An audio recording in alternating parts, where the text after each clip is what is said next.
അങ്ങനെ ഞാനിത് ഒന്നും കൂടെ ഫോൾഡ് ചെയ്തുകൊണ്ടിരിക്കുകയാണ്. ഇതേപോലെ വേണം ഫോൾഡ് ചെയ്യാൻ ഒന്നും കൂടെ. എൻ്റെ ആഗ്രഹം എന്തെങ്കിലും ഇത് ഇപ്രാവശ്യമെങ്കിലും ശരിയാവണമെന്നാണ്. ശരിയായില്ലെങ്കിൽ എൻ്റെ ജീവിതത്തിൽ ഒരിക്കലും ഞാൻ ഉണ്ടാക്കില്ല ട്രാൻസ്പെറൻറ്റ്. പിന്നെ വീഡിയോ ഇടും ചെയ്യില്ല അല്ലേ? വീഡിയോ ഒക്കെ ഇട്ടോ. ഞാൻ വെറുതെ നിങ്ങളെ പറ്റിച്ചതാ. എൻ്റെ അനിയത്തിക്ക് കുറച്ച് പറ്റിക്കൽ കൂടുതലാണ്. കുറച്ചൊന്നുമല്ല, നല്ലോണം ഉണ്ട് അവൾക്ക്. നല്ല പറ്റിക്കല അവൾക്ക്. അവൾ നല്ലോണം പറ്റിക്കിട്ടോ. പറ്റിച്ചുകൊണ്ടേയിരിക്കും ഇവൾക്ക് അങ്ങനെ ഒരു സ്വഭാവമുള്ളത് കാരണം കിട്ടും. ഇവളെ കണ്ടല്ല വഴി പോണവരെയൊക്കെ പറ്റിക്കിട്ടോ. ചിലപ്പോൾ നിങ്ങളെയും പറ്റിക്കുമായിരിക്കും.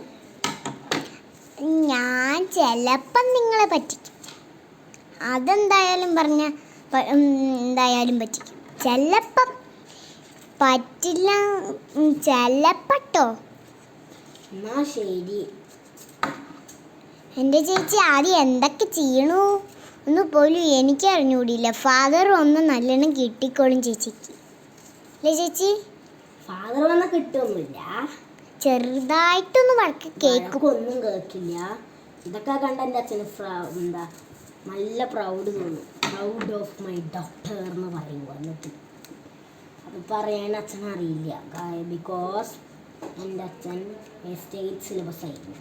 ബട്ട് ഞാൻ ICSE സിലബസ് ആയതുകൊണ്ട് അതിന് ഇംഗ്ലീഷ് എൻ്റെ അച്ഛനറിയില്ല. എന്നാലും അങ്ങനെ റീസൺ പഠിപ്പിക്കും. എൻ്റെ കൈ ഇവിടെ വിറക്കണ കൊണ്ടാണ് ഈ പേപ്പറും വരയ്ക്കുന്നത്.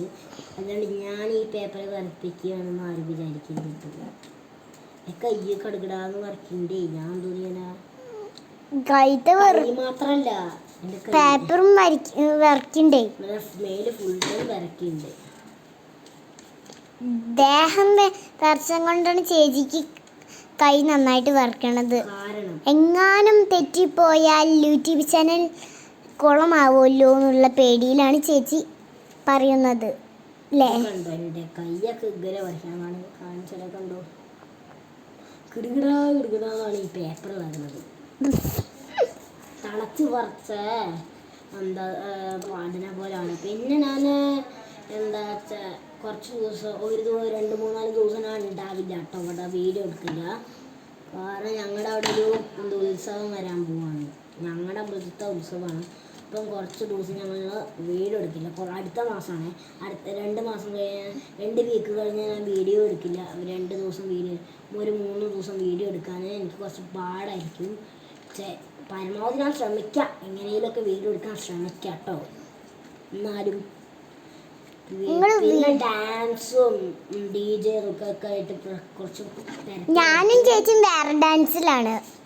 ഞാനും എൻ്റെ അനിയത്തിയും വേറെ സിംഗിൾ ഡാൻസ് ആയതുകൊണ്ട് തന്നെ. കാരണം എന്താ നിങ്ങളിപ്പോൾ ആലോചിക്കണ്ടായിരുന്നു അല്ലേ? എനിക്ക് സ്പീഡ് കൂടുതലും എൻ്റെ അനിയത്തിക്ക് സ്പീഡ് കുറവാണ്. ഞാനിപ്പം ഏതെങ്കിലും ഒരു നല്ല വേറെ ഏതോ ഒരു സ്റ്റെപ്പ് എടുക്കണ്ടാവും. അപ്പം എൻ്റെ അനിയത്തി ആ സ്റ്റെപ്പിന് 2 സ്റ്റെപ്പ് മുന്നുള്ള സ്റ്റെപ്പായിരിക്കും എൻ്റെ അനിയത്തി അപ്പം കളിച്ചുകൊണ്ടിരിക്കുന്നുണ്ടാവുക. പിന്നെ അപ്പം എൻ്റെ ഞങ്ങളുടെ അച്ഛൻ തന്നെയാണ് പറഞ്ഞത്, എന്താ ഇതേപോലെ ചെയ്യണ്ട, വേറെ വേറെ പാട്ട് ഇതായാൽ മതി എന്നാണ് ഞങ്ങളുടെ അച്ഛൻ തീരുമാനിച്ചത്. അതേപോലെ ഞങ്ങൾ രണ്ടുപേരും മലയാളം സോങ്സ് ആണ് എടുക്കുന്നത്. നിങ്ങൾ 2-3 സോങ്സ് മലയാളം ഒന്ന് മെൻഷൻ ചെയ്യുമോ പ്ലീസ്? എനിക്ക് നല്ലോണം കൈ വരയ്ക്കുന്നുണ്ട് ചേച്ചീനെ പോലെ. എങ്ങാനും വീഡിയോ വേറെ സ്ഥലത്തേക്ക് ആയിപ്പോയ യൂട്യൂബ് ചാനലിലേക്ക് അതിനല്ലേ ഇറങ്ങുള്ളൂ. അതിൻ്റെ പേടിയിലാണ് എൻ്റെ കൈ വരയ്ക്കണത്. കണ്ടോ കുടുകുടൂന്ന് വരയ്ക്കണത് കണ്ടോ? കൈയൊക്കെ നന്നായിട്ട് വരയ്ക്കുന്നുണ്ട്. ഈ പേപ്പർ കണ്ടാൽ നിങ്ങൾക്ക് മനസ്സിലാവില്ല കൈ എത്രത്തോളം വരയ്ക്കുന്നുണ്ടെന്ന്. കണ്ടോ, ഇത്രയും വരയ്ക്കുന്നുണ്ട്. എനിക്കും കൂടെ അറിയില്ല എന്തിനാണ് എൻ്റെ കൈ വരയ്ക്കുന്നത്. സത്യം പറഞ്ഞാൽ എനിക്ക് പോലും എൻ്റെ കൈ എന്തിനാവോ ഇങ്ങനെ നന്നായിട്ട് വരക്കണേന്ന് രണ്ടിനും അറിഞ്ഞുകൂടിയില്ല അല്ലേ ചേച്ചിയെ? സത്യം പറഞ്ഞ സത്യം കൈ കുടുകുടൂന്ന് വരയ്ക്കണു. പേപ്പർ ഉണ്ട്, സംസാരിച്ചെല്ലാം കട്ട് ചെയ്ത് തീരുന്നതേ അറിയില്ല. Yes correct.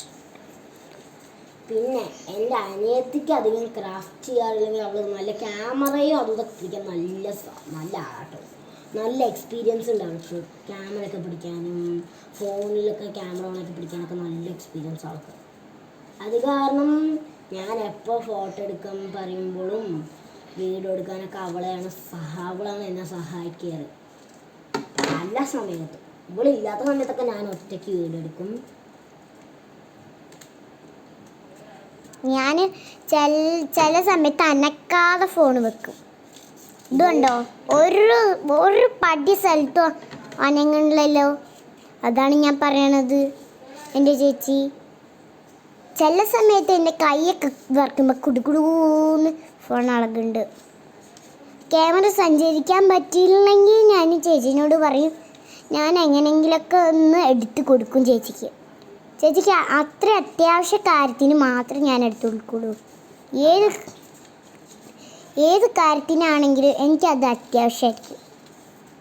പിന്നെ ചേച്ചിക്കും അങ്ങനെ തന്നെ അത്യാവശ്യമായിട്ട് കാര്യം വരുമ്പോൾ ചേച്ചീനെ ഞാൻ സഹായിക്കാറുണ്ട്. ചേച്ചി എന്നെയും സഹായിക്കാറുണ്ട് അത്യാവശ്യ കാര്യമാകുമ്പോൾ. എനിക്ക് കുടുകുടൂന്ന് വരയ്ക്കുന്നുണ്ട് കൈ. അതുകൊണ്ടാണ് ഞാനിങ്ങനെ ഫോൺ അളകണത്. എനിക്ക് നല്ലതായിട്ട് ഇളകുള്ളൂ. പരമാവധി അവൾ പിടിച്ചു നിർത്തുന്നുണ്ട്. അപ്പോൾ തന്നെ മനസ്സിലാവും നിങ്ങൾക്ക് അവൾ എന്തൊരു ക്യാമറയിലൊക്കെ നല്ലോണം ശ്രദ്ധിക്കും, ഫോണിനൊക്കെ നല്ല സൂക്ഷിക്കുന്ന ആളാണെന്ന് അപ്പോൾ തന്നെ നിങ്ങൾക്ക് മനസ്സിലാവുമല്ലോ. പിന്നെ ഇവൾക്കൊരു കിഡ്സ് ക്യാമറ ഉണ്ട്. ആ കിഡ്സ് ക്യാമറ ഞാനിവിടെ എൻ്റെ ബെഞ്ചിൽ വെച്ചിട്ടുണ്ടായിരുന്നു. ഇപ്പോൾ കാണാനില്ല. ഞാൻ നന്നായിട്ട് ചേച്ചീൻ്റെ ബെഞ്ച് നോക്കാറുണ്ട്. ചിലപ്പോൾ ചേച്ചീൻ്റെ ബെഞ്ചിൽ ഇങ്ങനെ ഒരു സേഫ് ഉണ്ട്. അതേ കൂടെ അടിയിൽ പോണ പോലെ ഞാൻ നന്നായിട്ട് ശ്രദ്ധിക്കുന്നുണ്ട്. അതിന് സംസാരിച്ച പേപ്പർ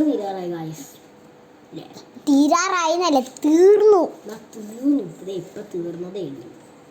ഇനി സംസാരിച്ച് അവസാനം ഇനി വീട് വരെ തീരാറായി. ചേച്ചി, ഞാൻ അല്ലാത്തന്നെ നല്ല ശ്രദ്ധയിലാണ്. ഇങ്ങനെ ക്യൂബ്സ് കട്ട് ചെയ്യുക. ഓഫാക്കും.